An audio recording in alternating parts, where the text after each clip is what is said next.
Rokuto Tosuke est un bon à rien, un perdant qui mène une existence vraiment pathétique. Sa vie quotidienne se résume à être constamment harcelé jusqu'au jour où tout bascule. Rokuto Cependant, avant que tout cela se chemin produise, dans magique une salle de qui lui classe confère un le élève pouvoir nommé de Rokuto devenir Taosuke. il est en première année de lycée et et d'attirer franchement, il n'importe déteste quelle vraiment les fille bruits qu'il désire. Certains de ses camarades de classe Absolument le taquinent sans toutes cesse celles et qui ils éclatent éclatent de rire quand il réussit à attraper des nems directement avec sa bouche. Ceux qui rient sont une fille et deux garçons, parmi lesquels un fauteur de troubles nommé Haruya Inuma. Rokuto leur demande d'arrêter, mais ils continuent de le taquiner sans relâche. Soudain, Inuma lance une saucisse du déjeuner de Rokuto, et quand Rokuto essaie de l'attraper comme les nems, cette fois, il la rate complètement. Les brutes rient de nouveau, tandis que Rokuto ramasse la saucisse tombée et retourne à sa place. Au même moment, Inuma déclare qu'ils ont fini d'embêter Rokuto pour l'instant. Malgré tout ce qui vient de se passer, Rokuto se sent reconnaissant car il a des amis, de vrais amis. Un ami, Hinamoto Masaru, qu'il surnomme le colonel, donne à Rokuto quelques boulettes de viande avec un petit sourire bienveillant. Un autre ami, Kijimakuta, qu'ils appellent le chef, offre à Rokuto son jambon, ce à quoi Rokuto répond par un sourire plein de gratitude. Après quelques instants, Rokuto et ses amis commencent à regarder les cuisses de Tsubaki. Tsubaki est la seule fille du groupe de brutes et, de surcroît, une véritable faiseuse de troubles. Quand Tsubaki remarque que quelqu'un la fixe, elle voit le groupe de Rokuto la dévisager intensément. Oh putain! Elle se met en colère et leur crie dessus, tandis qu'Inuma lui demande ce qui ne va pas. Tsubaki lui dit que le groupe de Rokuto la fixe du regard. Sur ce, Inuma les menace alors. Après les cours, Masaru prévoit d'aller traîner et passer du temps chez Rokuto. Quand ils arrivent d'eau là-bas, Rokuto est surpris de découvrir un colis. Il explique que cela vient de son grand-père qui est malheureusement décédé. En l'ouvrant, ils trouvent à l'intérieur un parchemin et une lettre. La lettre indique que Rokuto pourrait être en danger mais que le parchemin l'aidera. Ils ne savent pas comment l'utiliser, mais après un certain temps, le parchemin commence à briller tandis que Rokuto le tient fermement. Au même moment, une étoile violette à l'intérieur d'un cercle apparaît sur son front. Rokuto ignore la nature exacte du pouvoir qu'il a reçu, mais il sent qu'il est incroyablement puissant. Le lendemain matin, alors qu'il se rend à l'école à pied, Rokuto tombe sur des fauteurs de troubles qui l'importunent et lui réclament son argent. Rokuto leur affirme qu'il possède des pouvoirs magiques, mais l'un des hommes ne le croit absolument pas et le frappe violemment, le faisant tomber lourdement au sol. Alors que les deux fauteurs de troubles s'approchent de lui, la fille qui les accompagne leur ordonne d'arrêter. Rokuto est surpris par cette intervention. Plus tard à l'école, il est encore plus choqué lorsque Tsubaki empêche Aonuma de le harceler. Dans les toilettes des garçons, les trois amis sont à l'intérieur d'une cabine, discutant des événements étranges qui se produisent. Rokuto affirme que les filles l'aident, mais ses deux amis sont immédiatement en désaccord. Après quelques instants, Tsubaki entre dans les toilettes et parle devant la cabine où se trouve Rokuto. Elle s'excuse auprès de Rokuto. Sur le chemin du retour, Rokuto et ses amis réalisent que le sort du parchemin fait en sorte que les filles rebelles l'apprécient. Pendant cette période, Rokuto rencontre une fille rebelle particulièrement coriace et le sort fonctionne également sur elle. Le lendemain, Rokuto est nerveux car elle est déjà dans sa classe. Takeru, une brute qui traîne avec Inoue, importune la fille et exige qu'elle se présente à lui, mais elle ne bouge absolument pas. Quand Rokuto l'appelle sur ordre de Takeru, elle se présente et son attitude devient soudainement douce et charmante. Elle se présente comme Emowiri Rana. À ce moment précis, Takeru semble devenir invisible et frappe Rokuto d'un coup de poing. Rana n'apprécie pas du tout cela et frappe Takeru à la tête avec un bureau, l'envoyant directement à l'hôpital. Pendant ce temps, Rokuto est vu en train de courir car il ne peut pas supporter ce qui se passe et envisage sérieusement de changer d'école. Ses amis le poursuivent et désapprouvent totalement sa décision. Quand ses amis le rattrapent enfin et lui parlent, Rokuto réalise que le monstre dont il parle, Rana, n'est en fait qu'une simple fille après tout. Plus tard, dans la cabine, les trois amis ont une nouvelle conversation. Rokuto est inquiet car il ne sait pas comment protéger cette fille effrayante. Rana, le colonel suggère qu'il devrait plutôt voir le bon côté des choses. Rana est maintenant de leur côté et cela pourrait bien être la clé pour vivre la vie lycéenne dont ils ont toujours rêvé, une vie parfaite. Quand ils sortent des toilettes, Aonuma et Takeru confrontent Rokuto, lui demandant pourquoi les filles le soutiennent. Avant de partir, Aonuma menace Rokuto. Ses amis suggèrent de demander de l'aide à Rana, mais quand Rokuto voit Rana effrayée et battue, il décide de ne pas lui demander d'aide, pas du tout. Rana explique qu'elle n'a pas combattu parce qu'elle tient sa promesse faite à Rokuto. Rokuto perçoit la retenue de Rana comme un signe de bravoure, ce qui l'inspire à être lui-même courageux. Maintenant, Rokuto se tient sur le toit de l'école, inébranlable dans sa détermination. Derrière lui se trouvent que ses deux amis et devant lui, Aonuma et Tsubaki. Voyant cela, Aonuma profite de l'instant et se précipite sur Rokuto. Rokuto tente de se défendre en tendant les mains et lance un faible coup de poing qui atterrit sur le visage d'Aonuma. Ils sont nuls. Rokuto est surpris, mais aussi content d'avoir porté son premier coup de poing, mais Aonuma se met en colère et riposte avec un coup de poing puissant. Inuma se moque de lui, disant que c'est ça, la sensation d'un vrai coup de poing. S'efforçant de rester éveillé, Rokuto réfléchit à la façon dont ce coup de poing est différent. Inuma le taquine, lui demandant s'il est prêt à s'enfuir. Tsubaki essaie d'intervenir, mais Inuma lui dit de se taire. Hanamoto et Kijima veulent aider, mais le regard féroce d'Inuma les en empêche, les figeant sur place. Aonuma devient encore plus furieux en se souvenant d'avoir été lui-même harcelé par le passé. Il avertit Rokuto et ses amis, leur disant qu'ils devraient s'estimer heureux de simplement survivre tout en bas de l'échelle. D'une voix faible, Rokuto qualifie cela de pur non-sens. Aonuma lui demande de parler plus fort et Rokuto lui répond en criant, critiquant l'apparence d'Aonuma. Cela choque tout le monde et met Aonuma en colère, ce qui conduit Rokuto à être sévèrement battu. Les amis de Rokuto s'agenouillent en larmes, suppliant Aonuma de faire preuve de pitié et s'excusant de leur propre faiblesse. Aonuma hésite, ne voulant pas continuer, mais Rokuto refuse d'abandonner et reste debout malgré les coups. Alors que Rokuto encaisse tous les coups, il appelle inconsciemment à l'aide. Il jette un coup d'œil autour de lui et aperçoit Rana qui est furieuse et fixe Inuma du regard. Entendant l'appel de Rokuto, Rana se précipite rapidement et frappe Inuma.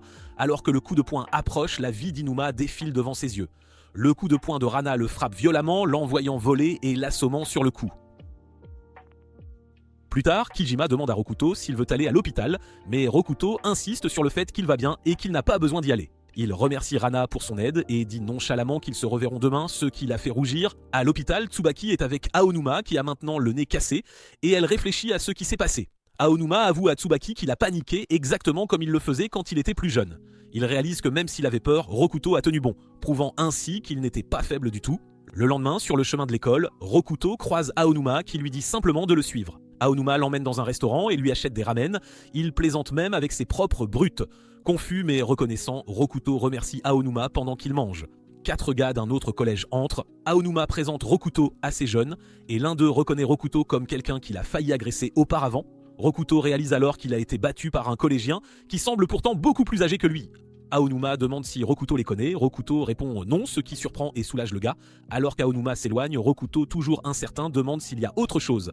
Aonuma demande nonchalamment si Rokuto n'a jamais simplement mangé un morceau avec un ami auparavant, laissant Rokuto perplexe et pensif. Aonuma raconte qu'il était autrefois faible, tout comme Rokuto. Il avait un groupe d'amis faibles qui restaient unis pour faire face au harcèlement. Mais un jour, ses amis l'ont trahi, ont rejoint les brutes et ont commencé à le tabasser sans pitié.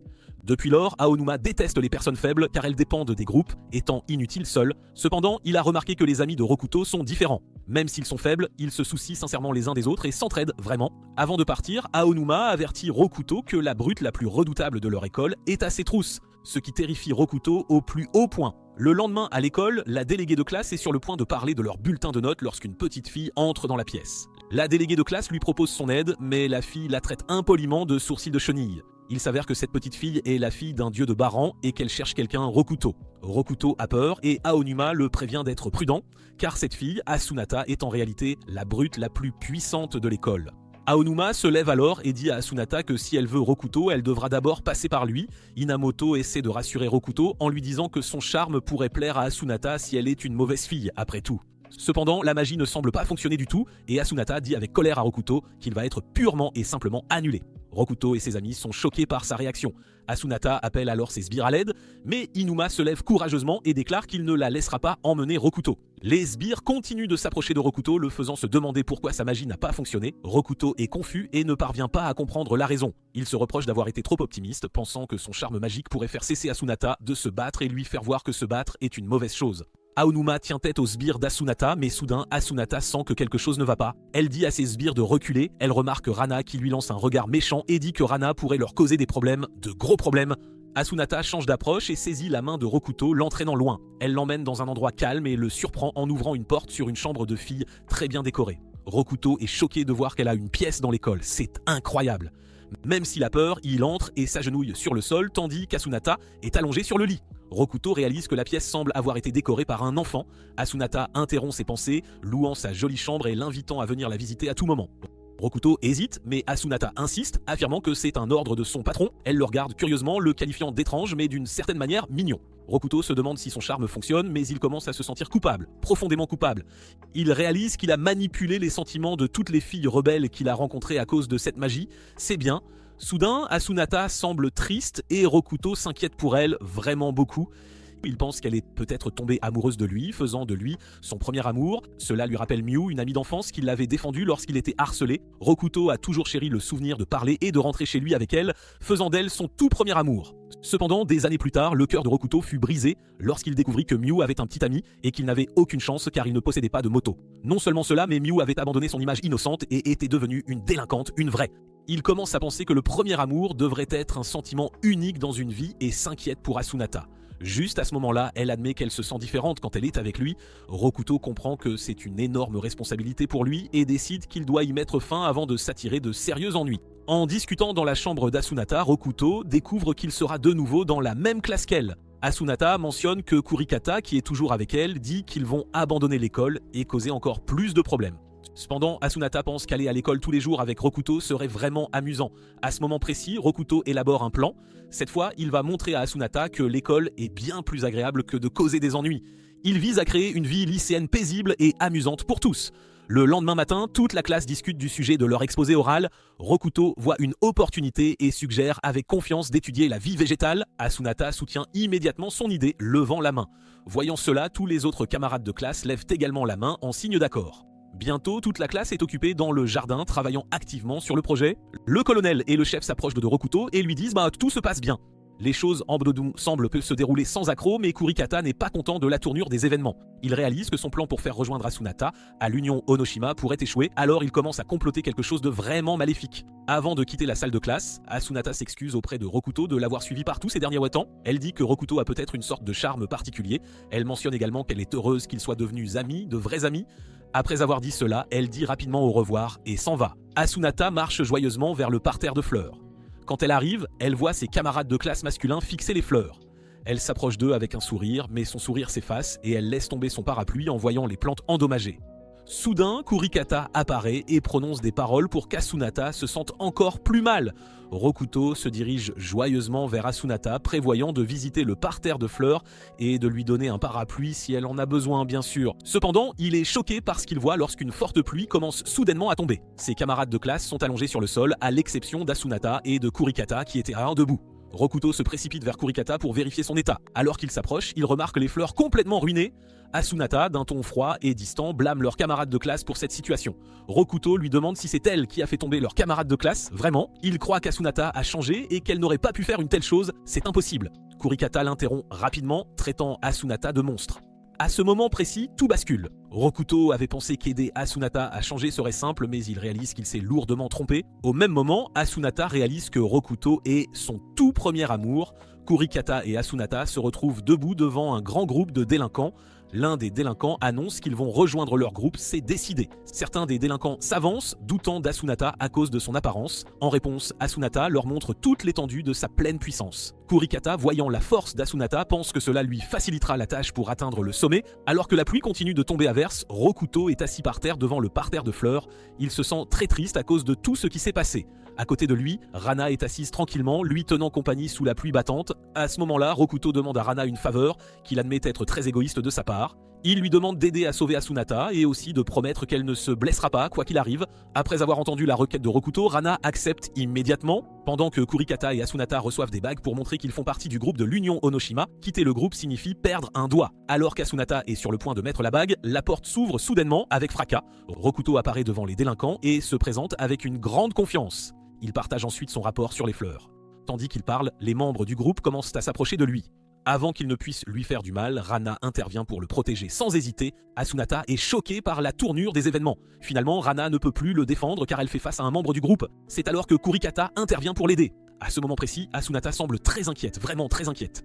Rokuto a enfin l'occasion de lui dire tout ce qu'il a sur le cœur. Quand Kurikata essaie de frapper Rokuto avec un tuyau de fer, Asunata intervient rapidement et bloque l'attaque. Elle se gratte simplement la tête là où elle a été touchée, puis fait face à Kurikata avec un sourire et dit qu'elle veut continuer à aller à l'école coûte que coûte. Juste à ce moment-là, d'autres membres du groupe arrivent, le colonel, le chef et Aonuma viennent également aider, mais les membres du groupe se rétablissent rapidement. Voyant Asunata se détourner, Kurikata accepte ce qui se passe. Il réalise qu'il ne sait pas jusqu'où il peut aller sans l'aide d'Asunata, c'est une évidence. Finalement, il lui dit de prendre soin d'elle.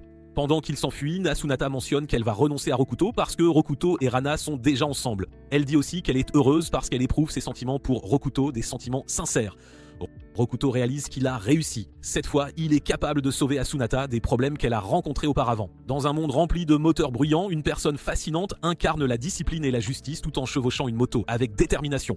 Aim Noizami est une policière à moto qui gagne le respect et maintient la paix sur les routes publiques, protégeant les gens des gangs de motards sauvages. L'amour de Haimno pour le travail de policière à moto commence bien avant qu'elle ne puisse officiellement rejoindre les forces de police.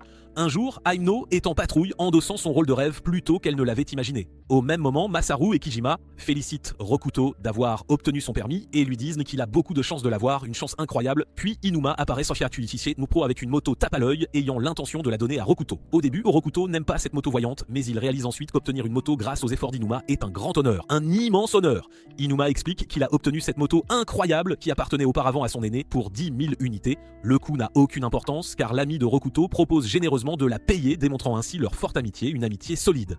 Rokuto ne peut s'empêcher d'admirer sa nouvelle monture, une machine tape à l'œil qui semble bien meilleure que les motos ordinaires. Pendant ce temps, dans la rue, alors que Haimno est en patrouille pour assurer la sécurité, elle ne peut se défaire du sentiment que l'homme qu'elle a rencontré, Rokuto, nerveux à l'idée de conduire sa moto voyante, pourrait bien enfreindre la loi. Haimno décide de poursuivre Rokuto et frappe soudainement sa moto, lui demandant comment il ose se montrer avec une monture aussi tape à l'œil.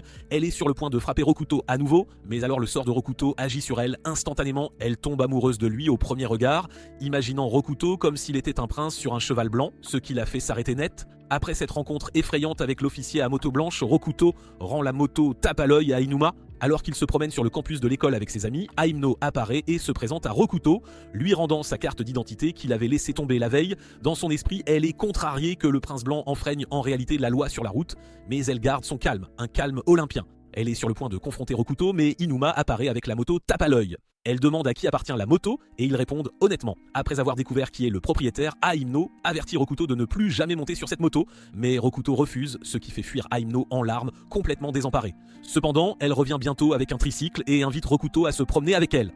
Rokuto apprécie la balade tranquille à travers la ville, mais avant qu'il ne puisse se détendre complètement, Haimno accélère pour lui montrer à quel point les motos peuvent être effrayantes. Espérant qu'il ne voudra plus jamais en conduire une, il s'arrête sur une colline pour que Rokuto puisse faire une pause et vomir. Il veut rentrer chez lui, mais il doit de nouveau rouler avec elle. Il est prêt à rentrer à pied, mais ils sont trop loin, il n'a donc absolument aucun choix. Le retour à la maison est plus lent et Haimno s'excuse de l'avoir effrayé. Elle se rattrape en lui montrant une magnifique vue du coucher de soleil. Le lendemain, Rokuto traîne avec ses amis quand Masaru exhibe sa nouvelle moto, mais Asunata en casse accidentellement le levier. Un peu plus tard, Haimno vient chercher Rokuto, agissant comme son chauffeur personnel. La raison pour laquelle elle fait cela, c'est qu'elle ne veut absolument pas voir Rokuto conduire cette moto tape à l'œil. Même si ce n'est pas ce que Rokuto désire, il la laisse faire pour qu'elle ne pleure pas pour son bien. Haimno propose également de réparer l'embrayage de Masaru, et après l'avoir réparé, ils rentrent chez eux. Rokuto doit s'asseoir à l'arrière et attendre qu'ils atteignent son arrêt. Pendant le trajet, Haimno raconte son histoire, expliquant pourquoi elle veut devenir officier, c'est très important pour elle.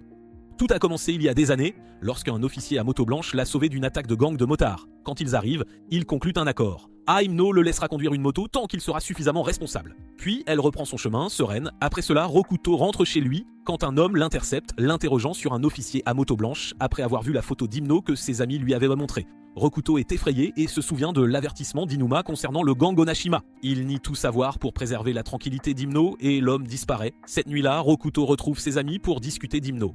Masaru s'inquiète pour Rokuto et le met en garde de ne plus jamais s'immiscer dans les problèmes d'une autre fille. Sinon, leur vie scolaire ne sera plus du tout paisible. Aonuma explique alors que Rokuto a rencontré Ai Furukawa, le numéro 3 de l'alliance Onoshima il y a des années. Ai avait autrefois vaincu un officier à moto blanche qui le poursuivait, suggérant qu'il devrait maintenant oublier Himno. Mais Rokuto ne peut pas laisser cela se produire et doit la prévenir, même s'il n'a aucun contact avec elle. Alors, Rokuto et ses amis enfourchent leur moto voyante pour attirer son attention. Tandis qu'Himno les poursuit, elle se remémore son passé avec le motard blanc. Sa passion l'a inspiré à devenir pilote, lui procurant un sentiment de liberté à moto. Mais tout bascule quand Ai écrase le motard blanc. À partir de ce moment, elle jure de ne jamais pardonner au gang de motards.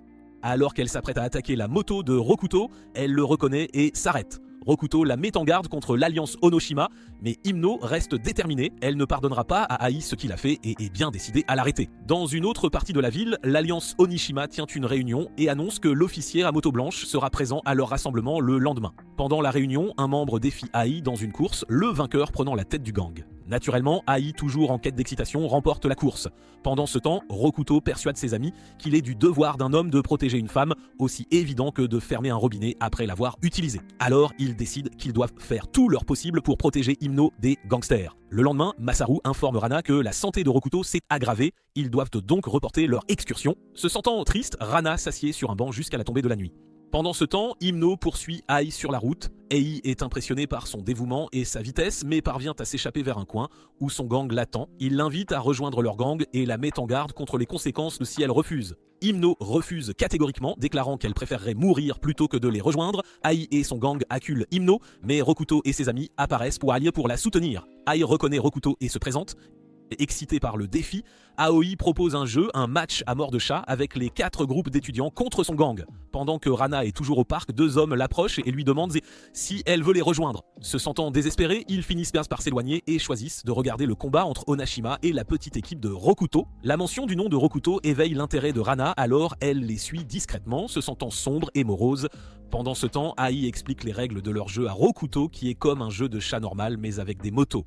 Ai dit à Rokuto de s'asseoir sur son dos comme limite de temps, et s'ils ne peuvent pas le toucher, Ai poussera Rokuto sur sa moto. Himno avertit Rokuto de ne pas faire confiance à Ai, mais Rokuto l'ignore et fait ce qu'Ai dit. Après cela, le moteur d'Ai rugit, prenant vie alors qu'ils commencent leur jeu de chat, Rokuto s'accrochant fermement, et il roule à moto et fait même le malin en se tenant debout dessus. Aonuma et Kijima peinent à suivre Ai, alors ils comptent sur Himno et la protègent des autres membres d'Anishima. Aonuma élabore un plan et écrase délibérément sa moto pour donner plus de temps à Himno sans interruption. Kijima s'inquiète de la manœuvre imprudente d'Aonuma et un membre du gang maudit Aonuma pour ce qu'il a fait, mais Aonuma ne regrette pas d'avoir aidé ses amis. Soudain, un membre du gang fonce vers Himno à toute vitesse. Aonuma tente de le frapper mais le rate alors que le membre du gang passe.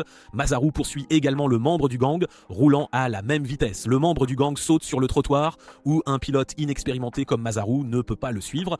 Déterminé à l'arrêter, Masaru force sa moto et percute le membre du gang, sacrifiant sa propre machine. Pendant ce temps, Inuma et Kijima remarquent un groupe de renforts arrivant pour Onashima. Ils savent qu'ils ne peuvent pas l'arrêter. Soudain, ils entendent un bruit qui ressemble à un coup de feu. Cependant, ce n'est pas un coup de feu, c'est Rana qui crève les pneus du gang avec une épée en bois tout en roulant à vélo. Quand Rana et Inuma se retrouvent, elle explique qu'elle est là pour aider Rokuto. Mais Inuma lui dit de ne pas s'inquiéter car ils ont confiance en Rokuto pour qu'il revienne en toute sécurité. En entendant cela, Rana décide d'attendre le retour de Rokuto calmement. Cela surprend Aonuma et Kijima. Ils ne comprennent pas comment Rana peut rester si calme, mais elle admet ouvertement qu'elle aime Rokuto, ce qui fait rougir les 2 garçons. Pendant ce temps, sur la route, Ai et Himno ont une réalisation significative. Et se souvient d'une fois où il avait intentionnellement laissé un officier blanc le poursuivre pour qu'il puisse faire la course. Il avait fait le vœu que s'il était attrapé, il abandonnerait tout, mais à cette pensée, il accélère délibérément, ignorant que la route est fissurée, ce qui lui fait perdre l'équilibre. Heureusement, l'officier est là pour le rattraper, mais la moto d'Ai dévie et se dirige vers la jeune Himno. L'officier se sacrifie pour la sauver, ce qui conduit Himno à développer une haine profonde envers le gang de motards. Et décide d'aller plus vite, mais Rokuto se concentre sur le fait de calmer Himno et de travailler ensemble. Il lui parle avec une véritable attention et sincérité, ce qui la touche profondément. Grâce à la bravoure de Rokuto, ils parviennent à toucher Ai et à gagner, même s'ils ont failli tomber de la moto d'Ai. Après leur victoire, ils retournent joyeusement auprès de leurs amis, où Rana les accueille chaleureusement. Pendant ce temps, Ai accepte sa défaite avec grâce et admire les mots sincères que Rokuto a partagé plus tôt. Ai s'approche d'Himno et lui donne l'adresse de l'officier qu'ils admiraient tous les deux. Il dit ensuite à son gang que, comme promis, Himno sera leur nouvel chef. Mais Ai a aussi fait une autre promesse à Himno. Alors elle en profite pour l'emmener visiter leur officier préféré à son poste. L'officier les reconnaît immédiatement et Himno lui demande comment il va, car ils ne l'ont pas vu depuis un moment. L'officier les rassure en disant qu'il va bien mais ne peut toujours pas faire de moto. Se sentant coupable, Ai s'excuse mais l'officier le suit et lui dit qu'il lui a pardonné après toutes ces années. Cela fait pleurer Ai et il s'excuse auprès de l'officier, se blâmant pour ce qui s'est passé ce jour-là. Cependant, l'officier ne garde aucune rancune et ils passent du temps à se raconter leurs vies respectives. Himno dit à l'officier qu'elle est devenue la conductrice personnelle d'un prince blanc. Cela rend l'officier heureux car Himno est devenue une pilote libre. Pendant ce temps, Rokuto et ses amis partent enfin en excursion à moto, Rokuto roulant derrière Himno, ce qui rend Rana très jalouse. Puis Himno accélère, effrayant Rokuto. Quelques jours plus tard, 2 étudiants attendent le garçon populaire. Tout le monde pense que ce ne sont que des commérages stupides. Au lieu de cela, leurs aventures quotidiennes donnent l'impression d'un harem, bien que toute romance soit complètement fausse. Heureusement, Rana est toujours là pour aider Rokuto chaque fois qu'il en a besoin. Au fil des ans, Mizue constate un grand changement chez Rokuto. Autrefois considéré comme un chef de gang de motards, il a vraiment changé et est devenu une personne différente. Ses camarades de classe apprécient Rokuto et lui sont reconnaissants de rester fort. Pendant ce temps, Rokuto achète un cadeau pour Rana afin de la remercier de l'avoir toujours sauvée. Après l'école, ils vont tous chez Rokuto. Pendant que Rokuto va chercher des collations, l'atmosphère devient tendue avec Rana présente. Le groupe se demande comment un lien aussi unique se forme. Ils parlent de nourriture et se demandent si leurs plats préférés définissent qui ils sont. Leur curiosité pour Rana grandit et ils se demandent même quel est son groupe sanguin. Grâce à Asunata, toutes leurs questions trouvent une réponse, transformant cela en un jeu de devinettes amusant. Avant qu'ils ne puissent en apprendre davantage sur elle, Rokuto arrive avec du pudding. Rana décide alors que son plat préféré est le pudding au lieu de la viande. Alors que le soleil se couche, tout le monde se dit au revoir, sauf Rokuto, qui offre à Rana un élastique à cheveux roses en cadeau. Rana l'adore et le remercie. Le lendemain, Rokuto et Inuma remarquent à quel point Rana et Asunata ont l'air innocentes en classe, même si elles sont très fortes. Après les cours, Mademoiselle Wei annonce qu'il y aura un nettoyage général à midi. Tout le monde déteste le nettoyage, alors seul Rokuto et ses amis restent pour aider. Rana est impatiente d'aider Rokuto, mais Asunata décide de lui apprendre à nettoyer, ce qui déçoit Rana car elle veut passer du temps avec Rokuto. Malgré cela, tout le monde participe et nettoie. Pendant que Rokuto et Inuma essuient les fenêtres de la salle de classe, Rana et Asunata commencent à arracher le revêtement de sol, surprenant tout le monde. Elles expliquent que le sol est sale en dessous, pensant que le plafond pourrait être pareil. Elle vérifie, mais Asunata lance accidentellement Rana trop fort au plafond, alors elle continue avec le sol. Après un moment, des délinquants d'autres écoles s'approchent, mais quand ils les voient, ils ont l'air terrifiants, supposant qu'ils sont dans un combat féroce. Une fois le nettoyage terminé, Rokuto vérifie Rana qui a Asunata endormie sur ses genoux comme un enfant. Le lendemain, Rokuto, Kijima et Masaru vont dans un café pour retrouver les autres et discuter de choses importantes. Des délinquants à une autre table jugent leur apparence et les traitent plaintes de perdants. Dans le passé, ils étaient nerveux en présence d'étrangers, mais maintenant, ils y sont habitués. Rokuto s'inquiète d'avoir donné à Rana un élastique à cheveux peu stylé, c'est pourquoi elle ne l'utilise pas. Étrangement, Mademoiselle Wei est dehors, derrière la fenêtre, espionnant Rokuto de manière effrayante depuis un buisson, observant ce qui se passe à l'intérieur. Pendant ce temps, Tsubaki, Asunata et Himno attendent qu'Aonuma vienne les chercher pour rejoindre Rokuto au café, mais il s'est endormi. En attendant, Tsubaki remarque Rana qui porte toujours son uniforme même si c'est un jour férié, ce qui l'a fait beaucoup transpirer. Tsubaki suggère qu'elle change de vêtements et remarque un élastique à cheveux stylé au poignet de Rana. Rana ne la laisse pas le toucher car c'est un cadeau de Rokuto. Rana suggère qu'elle devrait acheter de nouveaux vêtements car elle croit qu'une fille stylée attirerait l'attention des hommes, surtout celle de Rokuto. Avec cette idée, Rana accepte et va au centre commercial avec les autres filles pour les aider à s'habiller. Pendant ce temps, les délinquants du café taquinent Rokuto, Kijima et Masaru en prenant leurs chaises supplémentaires juste pour s'amuser. Masaru leur dit qu'ils attendent à Shinji qu'ils sont des amis, mais Kijima le convainc de laisser tomber. Du point de vue de Mademoiselle Wei, il semble qu'il s'excuse et elle est heureuse de les voir agir normalement. Cependant, elle reçoit un appel et doit partir. Un peu plus tard, le reste du groupe arrive avec Aonuma, éblouissant dans leur nouvelle tenue. Rokuto remarque que Rana attache ses cheveux en queue de cheval, ce qui le soulage. Les délinquants sont choqués de voir à quel point ils sont bien habillés et se sentent embarrassés. Tsubaki s'approche d'eux et demande où sont leurs sièges. Masaru explique que les délinquants les avaient pris. Voyant cela, Tsubaki réprimande les délinquants pour avoir accaparé les chaises, mais ils ne peuvent pas répliquer sauf une fille. Rokuto jette accidentellement un sort à une fille, la rendant obsédée par lui à son insu. Mademoiselle Wei est choquée par cela et se fige, réalisant à quel point l'influence de Rokuto est puissante. Pendant ce temps, le groupe discute, inconscient de la réaction de Mademoiselle Wei. Rokuto remarque que Rana n'utilise pas l'élastique à cheveux qu'il lui a donné et lui demande pourquoi. Rana explique que voir l'élastique l'a fait se sentir proche de Rokuto et si elle l'utilise, elle ne peut pas le regarder. Cela fait rougir Rokuto. Ensuite, Inuma attire l'attention de tous pour parler des alliances Onoshima, avertissant que d'autres rangs pourraient cibler Rokuto. Asunata demande qui est le chef le plus fort d'Onoshima et Inuma répond que c'est Tai, le président et deuxième fondateur de l'alliance. Il mentionne un combat passé qui a causé la dissolution d'une autre équipe. Rokuto se sent coupable et veut s'excuser d'avoir causé des problèmes, mais Inuma refuse de s'excuser auprès de leur ennemi. Cependant, voyant tout le monde prendre le parti de Rokuto, Inuma accepte de s'excuser.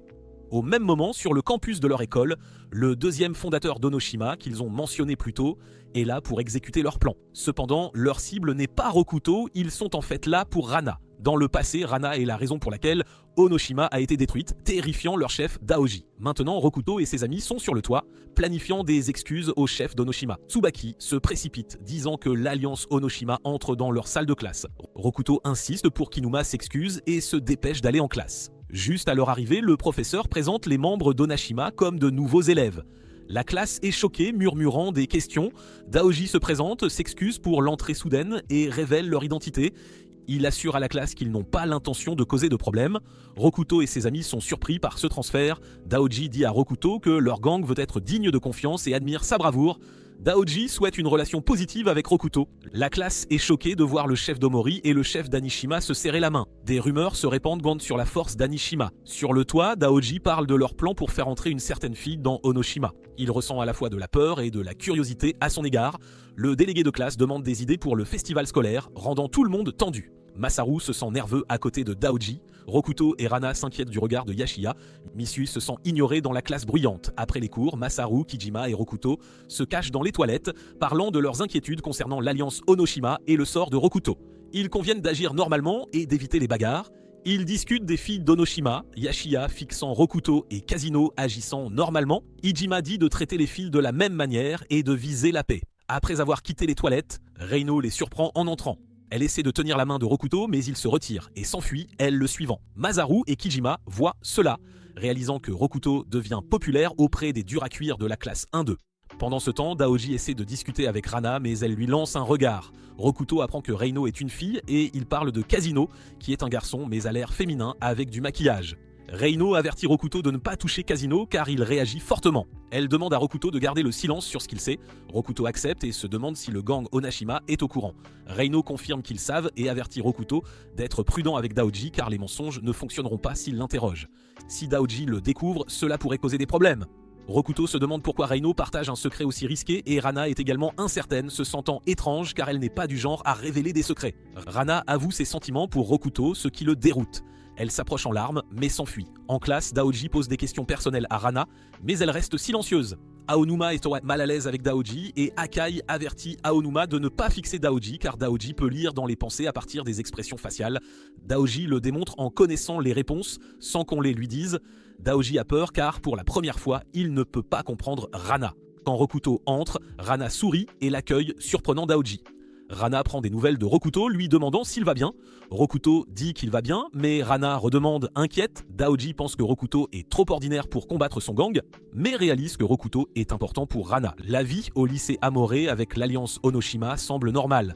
Daoji et son groupe sont amicaux, cependant un lycée rival attaque les élèves d'Amore et Kijima est hospitalisé. L'alliance Onoshima défait discrètement l'école rivale et devient des héros au lycée Amore. Daoji se sent heureux tandis que Rokuto l'observe de loin. Le premier festival scolaire de la vie de Rokuto approche. Un jour, Misue interroge la classe sur leur projet pour le festival. Il suggère de faire des yakisoba et Misue demande si c'est acceptable de se concentrer là-dessus. Tout le monde est d'accord et quelqu'un demande l'emplacement de l'after-party.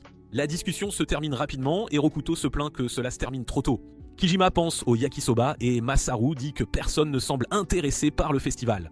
Rokuto attrape anxieusement sa chemise et demande pourquoi ils ne sont pas excités. Masaru lui dit de se calmer. Rokuto imagine préparer joyeusement et créer la meilleure expérience de festival ensemble. Rokuto est triste quand il partage son souhait que le festival scolaire soit amusant avec Rana. Rana lui demande ses idées et il mentionne avec hésitation une pièce de théâtre, pensant que personne n'aimerait ça. Étonnamment, Rana se lève soudainement et déclare qu'ils joueront une pièce de théâtre au festival, attirant l'attention de tous. Rokuto est surpris et dit à Rana de ne pas imposer son choix aux autres. Les garçons sont nerveux car il semble que Rana prenne le contrôle. Mais alors, Daoji soutient l'idée de Rana, ce qui fait que les garçons sont d'accord aussi. Un camarade de classe propose même d'aider avec les accessoires. Rokuto est ravi de leur soutien et remercie Rana. En regardant Rana, il réalise qu'elle est encore une fois venue à son aide. Pendant que Kazino et Reino discutent derrière le bâtiment, Reino mentionne que ses compétences en maquillage pourraient aider pour la pièce et pense à commencer un entraînement. Kazino demande si la pièce est l'idée de Rokuto. Reino est surprise par la question car elle n'en a pas discuté en détail. Kazino s'approche et commente que Reino agit plus comme un garçon et souligne son côté féminin. Reino ne comprend pas et mentionne son maquillage impeccable. Elle suggère ensuite qu'il est temps de nettoyer la salle de classe. Rokuto est ravi des préparatifs alors qu'il traverse les couloirs. Soudain, Kazino l'approche et s'enquiert de son frère. Rokuto nie avoir fait quoi que ce soit à son frère. Alors que Kazino s'éloigne, elle mentionne que son frère agit étrangement. Plus tard, Kazino pince les joues de Rokuto et lui demande s'il a vu quelque chose, ce à quoi il répond que non. Rokuto touche accidentellement la poitrine de Kazino, la surprenant. Elle questionne ses actions et Rokuto, réalisant le secret de Kazino, lui tient doucement la joue, se souvenant de ne pas révéler qu'il sait que Kazino est un garçon. Kazino dit avec colère qu'il a honte d'avoir accidentellement touché la poitrine d'une fille et traite Rokuto de terrible pervers. Elle déclare fermement qu'elle ne permettra jamais à Rana de s'approcher de Rokuto. Kazino regarde Rokuto qui est maintenant par terre et s'inquiète de ce qu'il pourrait faire s'il découvrait que Reino est en fait une fille. Kazino est très préoccupé par la sécurité de sa sœur. Quand le cours se termine, Rana est assise seule dans la salle de classe, l'air plutôt troublé. Rokuto entre et remarque son expression inquiète. Il s'approche d'elle et lui demande si tout va bien. Rana propose d'aider pour la pièce et ils s'assoient ensemble pour réfléchir et discuter de différentes idées. Rokuto demande s'il y a une pièce spécifique que Rana veut faire, mais elle dit qu'elle est heureuse de faire ce qu'il préfère. Après leur discussion, Rana décide d'aller à la bibliothèque pour obtenir un livre de référence dont ils ont besoin pour leurs idées. Elle quitte la pièce et Rokuto est laissé seul, pensant à leur conversation. Yashiya entre soudainement. Rokuto est surpris et demande pourquoi elle est là. Yashiya explique qu'elle admire les gens forts, mentionnant certains membres célèbres de l'alliance Onashima. Elle confesse son admiration pour la force de Rokuto et lui tend une lettre, mais avant que Rokuto ne puisse réagir, Rana revient dans la pièce. Yashiya cache rapidement la lettre et s'en va. Rana demande à Rokuto si tout va bien et ce qui s'est passé avec Yashiya. Rokuto ne reçoit jamais la lettre et a pitié de Yashiya, pensant que c'est une lettre d'amour. Après avoir quitté la pièce, Yashiya déchire la lettre destinée à Rokuto. Elle est en colère contre Rana. Bien qu'elle aime les gens forts, elle n'aime surtout pas Rana car elle la met mal à l'aise. Yashiya veut que Rokuto l'attende. La prochaine fois, elle prévoit de lui donner une lettre de défi remplie d'amour. Le lendemain, Rokuto, chef et colonel sont dans la salle de classe, coupant du carton. Pendant leur discussion, Chef remarque qu'il manque de carton. Un peu plus tard, Rokuto annonce qu'il va porter le carton jusqu'à la porte. Aonuma est là, adossé, l'air pensif. Avant que Rokuto ne puisse franchir le seuil, Aonuma l'intercepte et lui rappelle très sérieusement d'éviter à tout prix les délinquants. Avant qu'Aonuma ne puisse terminer sa phrase, Rokuto l'assure vivement qu'il reviendra et qu'il ne sera pas la cible à chaque fois. Cependant, comme à son habitude, des délinquants s'approchent de Rokuto ce jour-là. Rokuto est assis à même le sol, encerclé par un groupe de motards. Peu après, une femme s'avance et l'interpelle d'une manière plutôt hostile. Étonnamment, le charme de Rokuto opère sur elle et elles finissent donc toutes par s'asseoir à même le sol, l'admirant. Soudain, une femme s'exclame « Chef !» provoquant un regard choqué de tous vers l'avant. Otoheim, la chef du gang Ryugu, reconnaissable à ses cheveux violets, fait son apparition. Elle s'assied près de Rokuto, agissant comme si elle pouvait lire en lui. Ensuite, elle se lève, réprimande sévèrement l'une de ses membres pour avoir importuné les autres, et présente ses sincères excuses à Rokuto. Otoheim précise qu'elles viennent d'une ville proche, mais qu'elles ne sont absolument pas là pour semer le trouble. L'une de ses membres de gang partage alors quelques détails sur leurs diverses activités. Otoheim explique qu'elle-même était autrefois une délinquante et qu'elle n'a jamais pu abandonner les filles de son groupe. Cela soulage Rokuto qui se met à avoir une très haute opinion d'Otoheim. Otoheim s'enquiert des festivals scolaires et Rokuto mentionne qu'il y en a un qui approche à grands pas. Otoheim exprime son vif intérêt à visiter divers festivals scolaires et demande si elles peuvent se rendre à celui de l'école de Rokuto, ce à quoi Rokuto consent. Soudain, Otoheim aperçoit Rana qui s'approche, un léger sourire aux lèvres. Rokuto se dirige alors vers Rana, laissant Otoheim visiblement surprise. Lorsque Rokuto et Rana se retrouvent, Rana lui fait remarquer qu'il est en retard et qu'elle est donc venue le retrouver. Otoheim, visiblement ému, se précipite vers Rana, la serre très fort dans ses bras et exprime en larmes son souhait le plus cher de la rencontrer depuis si longtemps. Otoheim a l'air d'une mère très inquiète, se demandant avec anxiété où Rana avait bien pu être. Rokuto, Rana et le gang Ryugu sont assis dans un restaurant. Rokuto demande alors s'ils se connaissaient un mot déjà. Otoheim, la chef du gang, commence à donner des explications. Elle révèle que Rana était autrefois une membre à part entière du gang Ryugu. Rokuto est très surpris et demande quand exactement ils se sont rencontrés. Otoheim explique que le Ryugu n'était à l'époque qu'un simple gang de délinquants. Dans un flashback, Otoheim et les membres du gang Ryugu sont montrés en pleine bagarre avec des hommes. Otoheim crie alors que ces hommes ne devraient absolument pas les sous-estimer juste parce qu'elles sont des femmes. Un homme rit et l'insulte, mais soudain, un autre homme s'effondre et déclare qu'ils ont été attaqués par un monstre. Il demande qui était cette femme, se tournant vers la très calme Otoheim pour obtenir une réponse. Ainsi, après avoir remporté le combat, elle félicite Rana et Otoheim se présente comme la chef du gang Ryugu. Elle demande le nom de Rana, mais cette dernière reste obstinément silencieuse. Otoheim lui demande alors pourquoi Rana les a aidés. Rana répond simplement qu'elle l'a fait pour passer le temps. Otoheim sourit et la remercie chaleureusement avant de s'en aller. Alors qu'elle s'apprête à partir, Otoheim propose de faire griller de la viande et invite Rana à se joindre à elle. Rana accepte sans prononcer un mot. On voit ensuite Rana savourer avec délectation la viande grillée, un membre du gang la décrivant comme mangeant avec un enthousiasme débordant. Otoheim mentionne que le Ryugu devient absolument imbattable une fois que Rana les a rejointes. Elle loue également l'expression de combat de Rana, la qualifiant de la meilleure qui soit. La réputation de Muga ne cesse de grandir, mais leur jour de gloire ne dure malheureusement pas très longtemps. Les membres du gang se tiennent aux côtés d'Otoheim et de Rana lorsqu'elles découvrent qu'elles sont attaquées par une personne inconnue. Comme elles ne sont pas affiliées à Onoshima, Daoji prend la décision de dissoudre leur gang. Certains membres du gang expriment leur désaccord, mais Otoheim explique qu'elles étaient devenues bien trop importantes pour être gérées, et elle prend la décision finale de les dissoudre. Elles sont surprises de réaliser que Rana était partie sans qu'elles ne s'en aperçoivent. Otoheim raconte comment elle a cherché désespérément Rana, mais sans succès pour finalement apprendre qu'une seule fille avait réussi à vaincre Onoshima. Rokuto se demande si Daoji est réellement au courant de tout ce qui s'était passé. Finalement, elles font leurs adieux à Rana et à Rokuto. De retour à l'école, Rokuto se rend dans la salle de classe de Reino et lui propose son aide. Ils entament une conversation au cours de laquelle Reino exprime son profond désir d'avoir une vie scolaire amusante et épanouissante. Elle révèle qu'elle s'habille en fille par choix, mais qu'elle a dû garder sa véritable identité secrète et qu'elle manque cruellement d'amis. Cependant, elle trouve une grande joie en compagnie de Rokuto, car il l'accepte entièrement pour la personne qu'elle est vraiment. Rokuto partage également son profond désir d'une vie scolaire épanouissante et laisse entendre des bribes de sa propre histoire au cours de leur discussion. Au cours de leur conversation, Aonuma, le colonel et le chef font soudainement irruption dans la pièce, transportant divers matériaux. Après quelques instants, les trois, désireux de faire étalage de leurs forces, commencent à retirer leurs vêtements un par un avec une certaine ostentation. Une fois qu'ils sont entièrement déshabillés, ils intiment à Rokuto et Reino de faire exactement la même chose. Reino est alors complètement incertaine de la marche à suivre. Le lendemain, toute la classe, Rokuto déclare qu'il à un entraînement intensif au gymnase. Pendant que chacun est affairé, quelqu'un s'approche de Daoji. Les trois s'en vont alors immédiatement et tellement sous le choc qu'il lâche sa canette de jus, chaleureusement Rokuto les regards dans sa direction. Daoji sort de la pièce d'un air grave et ses amis le suivent aussitôt. Rokuto s'approche de Daoji et lui demande ce qui ne va pas. Daoji passe simplement devant lui et déclare qu'il n'y a plus de paix possible. Sur le toit, on voit Daoji expliquer que c'est le moment idéal pour mettre leur plan à exécution. Reino tente de l'arrêter mais Daoji ne l'écoute absolument pas. Finalement, Daoji demande à ses amis s'ils sont bien prêts et leur montre une photographie de Reino. Pendant que Rokuto et Reino marchent côte à côte, ils discutent de l'importance d'être prévenant. Rokuto dit à Reino qu'elle devrait faire preuve de plus de prévenance. Reino ne comprend pas vraiment ce que signifie être prévenant, alors Rokuto lui explique que cela veut dire penser davantage aux sentiments des autres personnes. Reino déclare avec un enthousiasme débordant qu'elle essaiera d'être plus prévenante envers Rokuto. Lorsqu'ils entrent dans la salle de classe, tout le monde semble visiblement inquiet. Rokuto apprend alors que les étudiants d'Amore ont été attaqués une fois de plus. Il pense que c'est une autre école qui est responsable, mais Daoji le corrige et affirme que c'est le gang Ryu. Rokuto est très surpris. Daoji déclare alors que l'Alliance Onoshimo va affronter le gang Ryugu parce qu'Omori est en grand danger et encourage absolument tout le monde à venir en aide. Rokuto défend le gang Ryugu, mais c'est alors que Reino entre couverte de multiples ecchymoses. Rokuto est horrifié lorsque Reino affirme que le gang Ryugu est bel et bien responsable. Malgré les dires de ses camarades de classe et de Daoji, Rokuto ne peut absolument pas le croire et refuse catégoriquement d'apporter son aide, même si Daoji lui demande de rejoindre leur camp. Plus tard, Rokuto est aperçu dans une cabine où il exprime toute sa frustration. Après quelques instants de réflexion, il réalise qu'il est en train de répéter ses vieilles erreurs et décide qu'il ne doit absolument pas céder à sa frustration. Après que Rokuto ait quitté les toilettes, il est surpris de voir Aonuma l'attendre patiemment. Même si la plupart des gens doutent d'attendre ou de lui, Aonuma, lui, croit fermement en Rokuto. Pendant ce temps, le colonel et le chef sont en train d'enquêter sur certains membres du gang Ryugu. Le colonel explique que le simple fait qu'il doute de Rokuto ne signifie absolument pas que Rokuto est en train de mentir.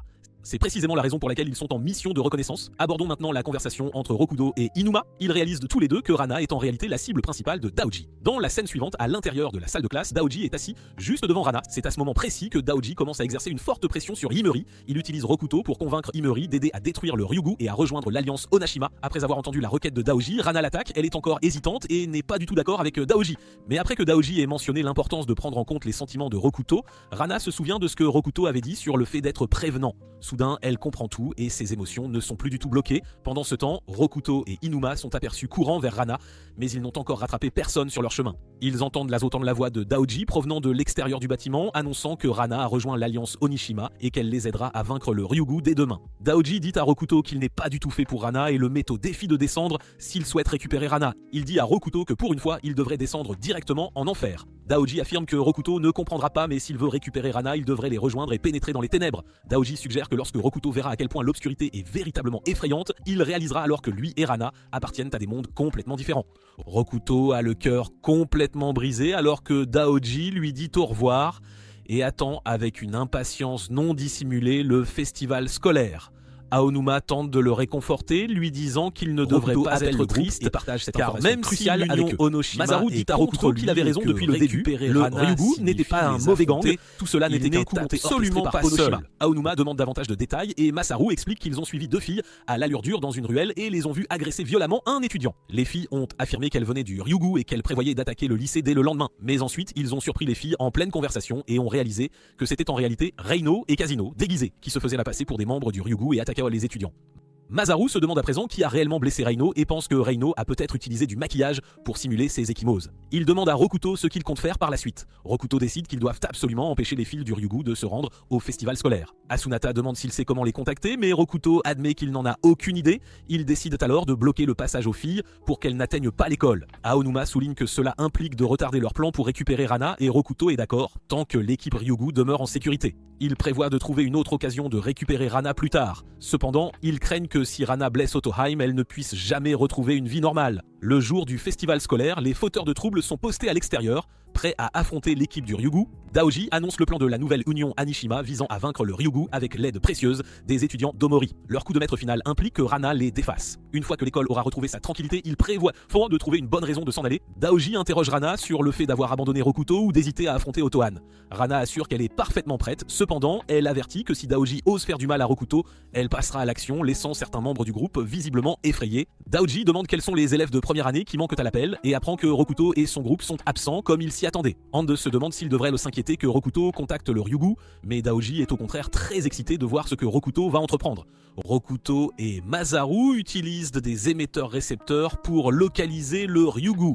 Inuma signale l'absence de tout signe au café et Asunata est retardé. Rokuto et Masaru effectuent des recherches depuis un pont aérien, trois équipes méfiant de toute interférence de l'Union Onashima. Soudain, Reino apparaît implorant désespérément de se coordonner efficacement. Masaru lui reste très sceptique. Reino révèle qu'elle est en réalité une fille, ce qui choque profondément Masaru et ajoute que Kizino est un garçon. Rokuto lui demande pourquoi elle partage ces informations. Reino répond qu'elle ne peut absolument pas retourner à l'Union Onoshima.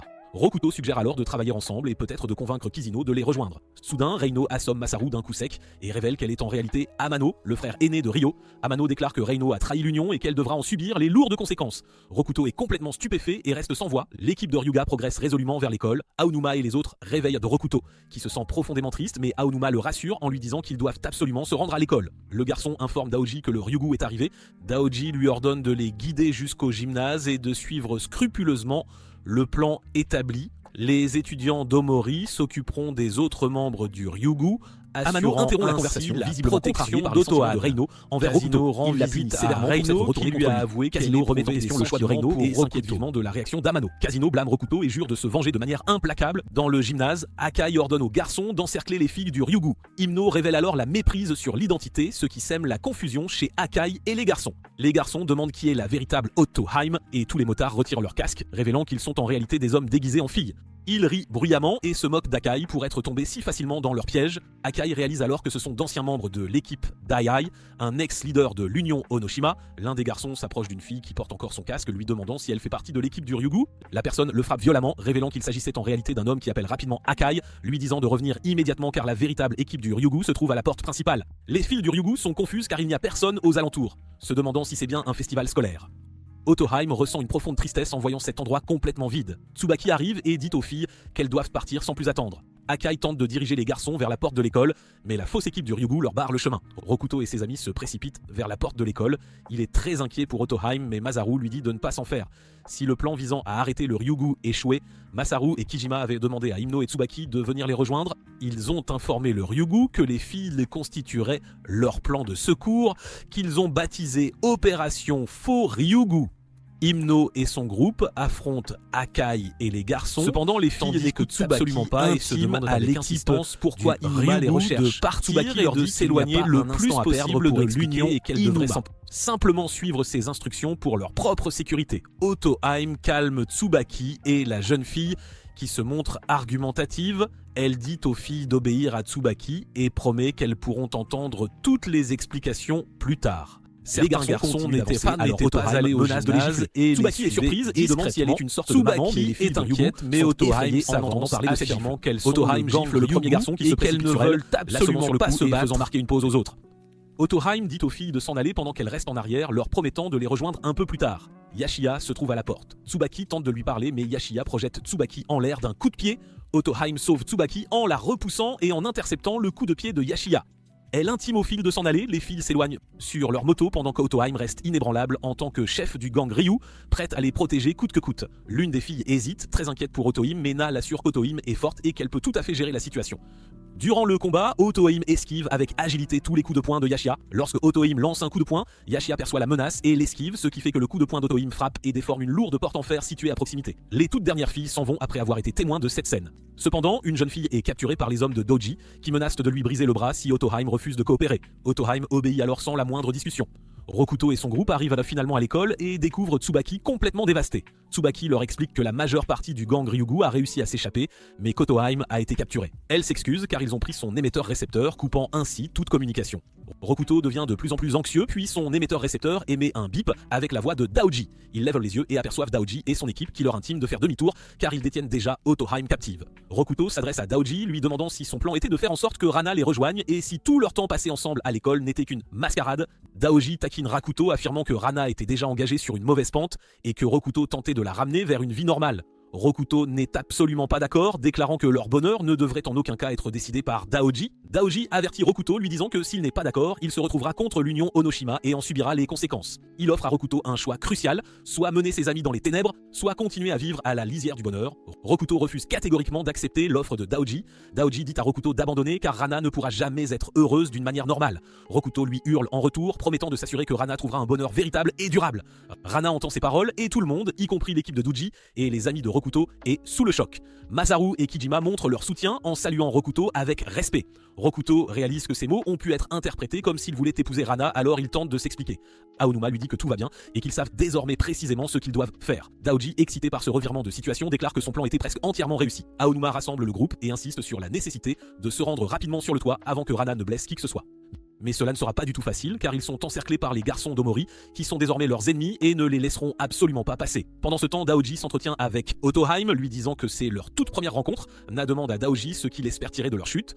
Daoji demande alors à Otoheim de combattre le monstre qui se dirige vers eux, mais il réalise de tout de très vite que ce monstre est en réalité Rana. Aonuma prend la tête de l'assaut contre les étudiants d'Omori. Il frappe quiconque se trouve sur son chemin, disant à ses amis de se concentrer uniquement sur le fait d'assommer quiconque se met en travers de leur route. Voyant le groupe de Rokuto en difficulté, il tente de demander de l'aide à Asanata, mais elle ne participe pas au combat. Au lieu de cela, elle dit aux garçons que se battre est une mauvaise chose. Himno fait son apparition sur sa moto pour sauver la situation, disant à Rokuto de monter à l'arrière. Rokuto et ses amis grimpent dans l'auto sur la moto et elle démarre en trombe, traversant avec fracas la porte vitrée de l'école. Tout le monde, à l'exception de Rokuto, tombe, mais lui s'accroche désespérément. Himno exige que O quitte la route, mais il rétorque que ce n'est pas du tout une route. Elle décide de foncer sur lui à toute vitesse, mais O charge la moto en plein mouvement, la bloquant de sa main, ce qui fait tomber Himno et Rokuto. O s'approche pour frapper Himno, mais Asunata intervient, arrêtant le coup de poing avec ses petites mains, disant à Handu de ne pas se battre. Les autres les rejoignent et Asunata dit à Rokuto de prendre le groupe et de s'en aller pendant qu'elle s'entretient avec O, car elle est persuadée que c'est un gars adorable qui comprendra s'ils en discutent calmement. Les étudiants d'Amori les poursuivent toujours sans relâche. Himno dit au groupe de continuer à avancer pendant qu'elle s'occupe des étudiants.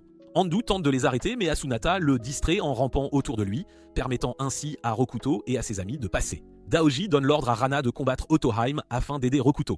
Otoheim, complètement confuse, se demande si Rokuto est retenu captif car Rana n'a pas l'habitude de prendre les ordres de Daoji. Alors que Rokuto et son groupe se retrouvent face à Akai, Inuma décide de rester en arrière pour l'affronter tout en disant aux autres de continuer leur chemin. Akai nargue Inuma pour croire encore si naïvement en l'amitié et pour ne pas se méfier de la trahison. Masaru demande des détails sur leur passé commun, mais Inuma balaie la question décrivant Akai comme quelqu'un qui compte uniquement sur la ruse et la tromperie. Aonuma commence à lancer des coups de poing, mais Akai les esquive avec une grande habileté, lui demandant de se calmer. Soudain, Akai riposte avec une vitesse absolument surprenante, prenant tout le monde complètement au dépourvu. Akai évoque les faiblesses inhérentes aux personnes fortes qui manquent de cruellement d'intelligence. Aonuma, se sentant de plus en plus frustré, tente de frapper Akai une fois de plus, seul Akai esquive sans le moindre effort et frappe Aonuma violemment au nez. Akai révèle qu'il économise précieusement son énergie et attend le moment opportun pour vaincre aisément son adversaire. D'un ton des plus sérieux, il affirme avec force qu'il ne devrait absolument pas être sous-estimé. Rokuto et ses amis réalisent alors la véritable puissance du deuxième membre le plus fort d'Onishima. Malgré les tentatives acharnées d'Inuma de se relever, Akai lui assène un coup de pied d'une puissance redoutable, l'envoyant littéralement voler. Lorsque Masaru tente de venir en aide, Akai le neutralise rapidement d'un coup de poing violent à l'estomac, le projetant brutalement contre un mur. Kijima se précipite pour s'assurer de l'état de Masaru, et alors que Rokuto tente de riposter, Akai l'esquive avec agilité et projette Kijima violemment au sol. Rokuto fait un autre mouvement, mais Akai l'arrête en lui tenant fermement les épaules. Akai explique que Daoji leur a donné l'instruction de vaincre absolument tout le monde, à l'exception de Rokuto. Il nargue Rokuto, lui disant qu'il devra assister impuissant à la défaite de ses amis et aux problèmes causés par Rana sans pouvoir intervenir le moins du monde. Akai ramasse Kijima inconscient et manipule sa bouche comme une marionnette, taquinant Rokuto en lui disant qu'il est en sécurité pendant que ses amis souffrent. Rokuto se met vraiment en colère et tente de frapper Akai, mais Akai l'arrête et déclare que tout s'arrêtera si Rokuto abandonne Rana et promet de ne plus jamais l'aider. Rokuto traite Akai de lâche, ensuite Akai se tourne vers Kijima et affirme qu'il continuera à lui briser les doigts à moins que Rokuto ne renonce à Rana. Rokuto commence à pleurer mais Kijima surprend alors tout le monde en frappant Akai à la joue. Cela réveille Kijima d'une certaine manière. Akai loue sa bravoure et lui demande s'il n'a pas peur. Kijima se lève courageusement et dit que même s'il a peur, il n'abandonnera pas un ami. Akai rit et avertit Kijima que cela lui coûtera 30 phalanges. Il menace de s'en prendre à la famille de Kijima s'il ne coopère pas. Finalement, Inuma se lève et leur dit d'y aller pendant qu'il s'occupe d'Akai. Rokuto est inquiet, mais Inuma admet qu'Akai est fort et qu'il pourrait perdre à nouveau. Mais Rokuto doit aller voir Rana et il ne devrait pas s'inquiéter car en tant qu'amis, ils peuvent partager la douleur. Aonuma se casse un doigt, surprenant tout le monde, mais il trouve cela amusant.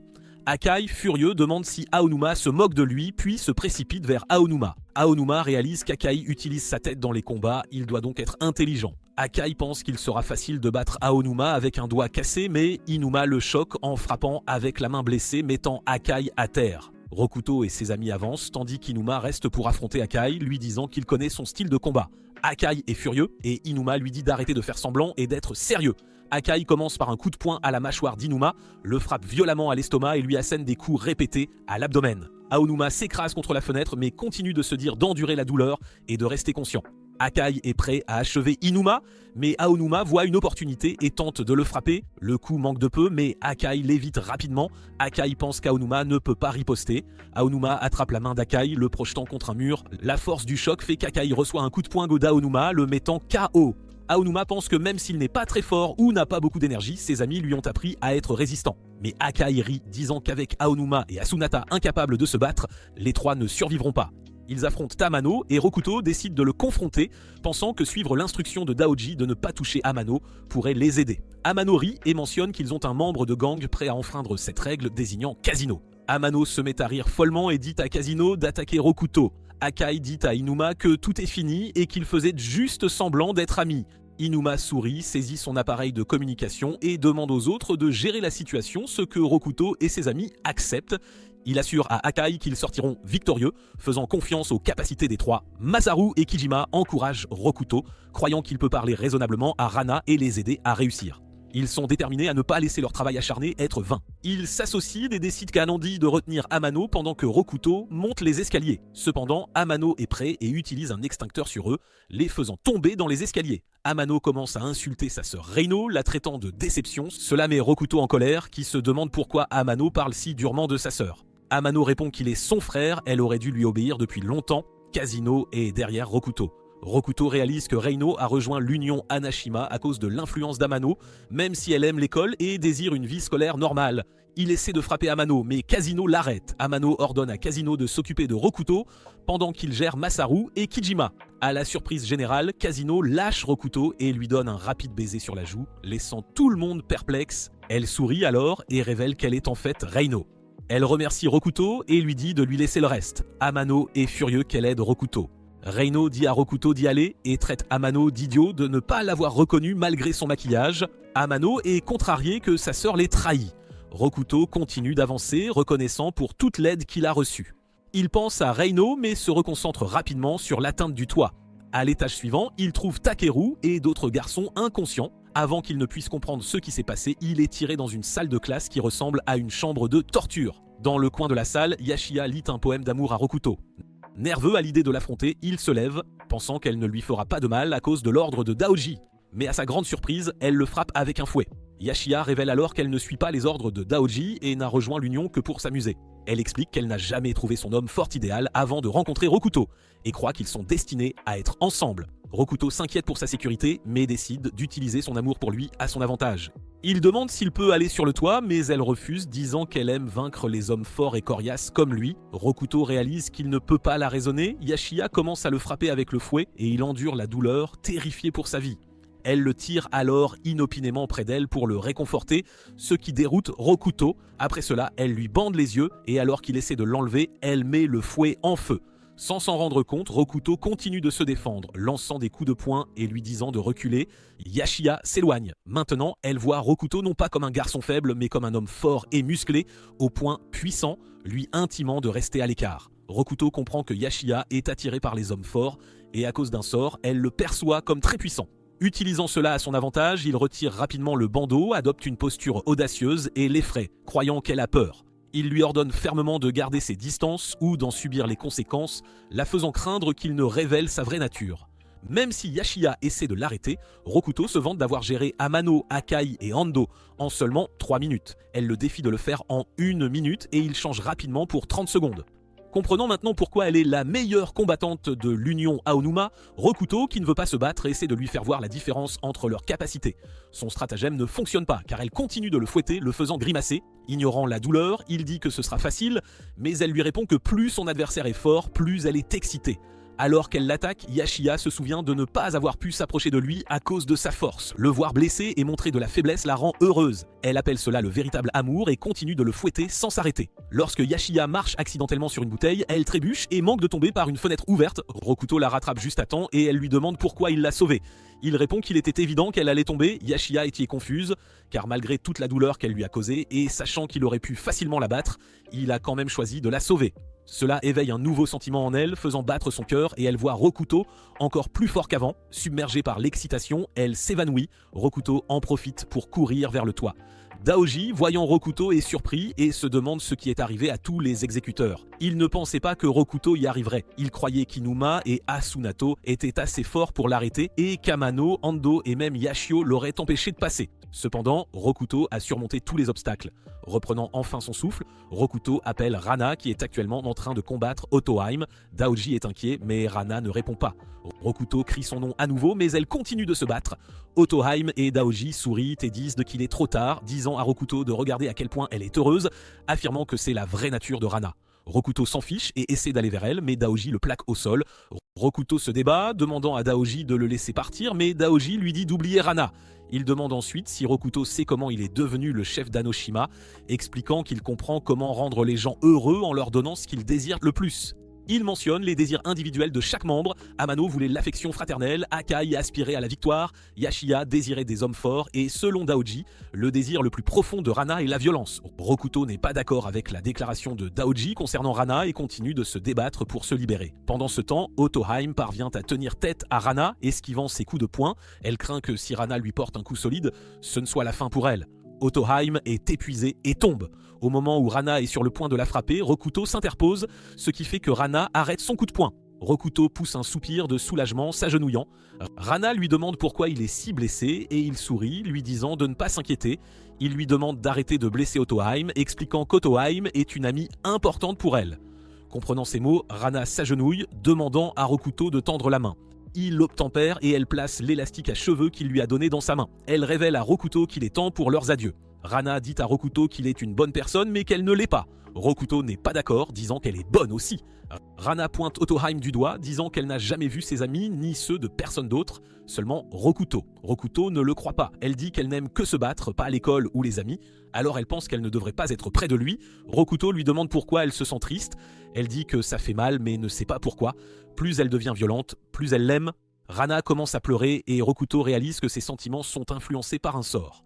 Se sentant impuissant, il promet de devenir plus fort et de l'accepter telle qu'elle est, profitant de l'école ensemble. Rana, tenant son épée en bois, lui dit de ne pas changer et de continuer à aimer l'école. Elle marche vers Daoji, qui promet à Rokuto une vie scolaire paisible.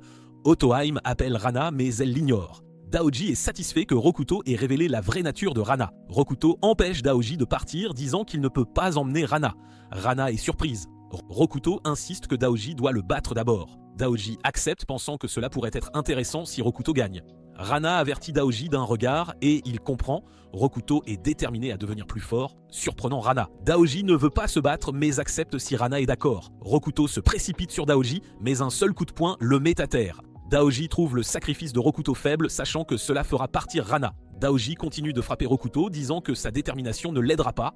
Malgré les efforts de Rokuto, Daoji le frappe à nouveau, voulant que Rana parte. Rokuto, détestant la violence mais détestant Daoji encore plus, se lève, disant qu'il ne laissera pas Daoji emmener Rana. Essayant de frapper à nouveau, Rokuto échoue alors que Daoji le frappe durement. Rokuto, accroupi de douleur, déclare sa haine pour Daoji. Daoji dit qu'il ne se soucie pas de Rokuto, qu'ils ne sont pas amis. Rokuto essaie de frapper à nouveau, mais Daoji esquive, lui attrape les cheveux et le projette au sol. Daoji pense à briser le bras de Rokuto, espérant que Reino arrêtera le combat. Reino se met très en colère et Daoji espère qu'elle interviendra. Rokuto, malgré la douleur, veut continuer à se battre. Reino craque finalement et frappe Daoji. Rokuto est triste d'avoir besoin d'aide, mais Reino, Masaru et Kijima arrivent et le félicitent. Reino dit à Daoji qu'elle et Kazino l'ont trahi et le défie en duel.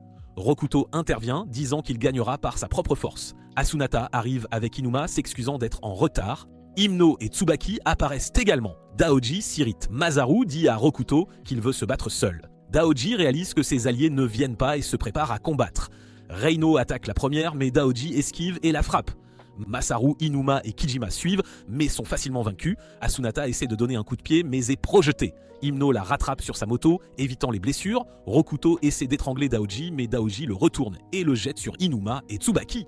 Daoji sourit et dit qu'il ne reculera pas, affirmant qu'il n'a besoin que de lui-même et de Rana. Tsubaki demande pourquoi il est obsédé par Rana. Daoji révèle qu'il était harcelé et n'avait pas d'amis. Il payait les brutes pour se protéger, mais s'est ensuite lié d'amitié avec les personnes les plus effrayantes de la ville. Malgré ses efforts, il remettait en question son bonheur. Le tournant fut lorsque l'Union Anoshima fut vaincue par Inuma. Daoji, effrayé et impuissant, chercha des alliés plus forts pour améliorer la nouvelle Union Anoshima. Il promit d'aider ses alliés à réaliser leurs souhaits de protection. Apprenant la dissolution de l'équipe d'Anoshima, prétendument à cause de Rokuto, Daoji se sentit menacé. Il crut que Rana pouvait lui apporter le bonheur et tomba amoureux d'elle au premier regard. Daoji taquina Rokuto, affirmant que Rana lui appartenait. Suspendu en l'air, il défendit la gentillesse de Rana, déclarant qu'elle n'était pas qu'une arme. Daoji remet en question la croyance de Rokuto en la bonté de Rana, car Rana elle-même a avoué être mauvaise. Rokuto réplique en révélant que Rana a vaincu l'Union Anishima parce qu'elle considérait les filles Ryugu et Otoheim comme des amis. Malgré l'argument de Daoji selon lequel Rana a vaincu Otoheim,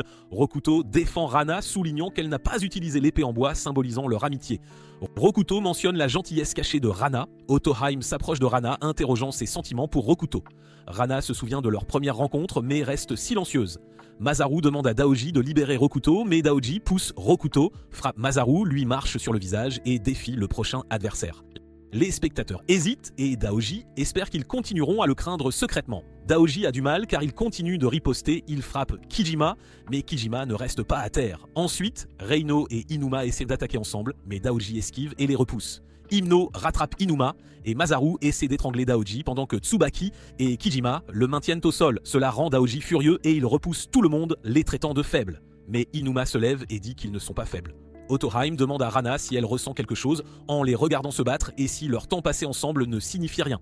Daoji frappe Inuma et Rokuto espérant les vaincre, mais ils restent tous deux forts et refusent d'abandonner. Daoji commence à se sentir frustré alors que le groupe reste uni. Il recule, réalisant à quel point ils sont déterminés. L'encouragement de Rokuto leur donne le courage d'affronter n'importe quel défi sans peur. Lorsque le groupe charge Daoji une fois de plus, il est surpris de voir ses mains trembler. Otoheim parle à Rana de la capacité de Rokuto à inspirer le changement chez les gens. Elle exhorte Rana à découvrir la gentillesse que Rokuto a fait ressortir en elle. Daoji, se sentant plein de remords, regarde Rokuto avec peur, réalisant son erreur. Juste avant que le groupe n'attaque Daoji, il s'arrête alors que Rana s'avance pour le protéger. Daoji tombe au sol de peur mais est soulagé lorsque Rana se tient devant lui. Il lui demande protection mais Rana va plutôt vers Rokuto. Elle s'excuse auprès de Rokuto, confessant son penchant pour la violence et son indifférence envers les autres, sauf Rokuto. Malgré son incertitude quant à la gentillesse de Rokuto, elle choisit de lui faire confiance plus qu'à elle-même. Cette décision surprend Rokuto et choque Daoji. Rana décide de rester avec Rokuto et promet de ne plus jamais le blesser. Elle s'agenouille et lui demande d'être à nouveau avec elle. Rokuto sourit et tout le monde est vraiment heureux de voir Rana être gentille. Rana même s'agenouille et lui demande de l'accepter à nouveau dans le groupe et Rokuto accepte. Daoji se sent très triste, réalisant qu'il a trouvé le bonheur puis l'a perdu. Ces membres de l'Union vaincue arrivent et Daoji commence à les blâmer. Ils demandent ce qu'ils feront maintenant que le bonheur est parti, leur disant de s'en aller, mais ils ne veulent pas partir et veulent toujours le suivre. Daoji se sent à nouveau heureux, disant qu'ils ont échoué cette fois, mais accepte droitement de reculer. Il est reconnaissant que ses forces le protègent et en retour, il les rendra heureux. Tout redevient normal. Reino et Casino sont dans une autre école, Yashiya est porté disparu et Daoji a relancé son Union Anashima. Pendant ce temps, l'école se prépare pour le prochain festival. Merci d'avoir regardé jusqu'ici, mes chers hommes de culture. N'oubliez pas de nous parler de votre waifu préféré de cet anime et de vous abonner à la chaîne pour plus de contenu.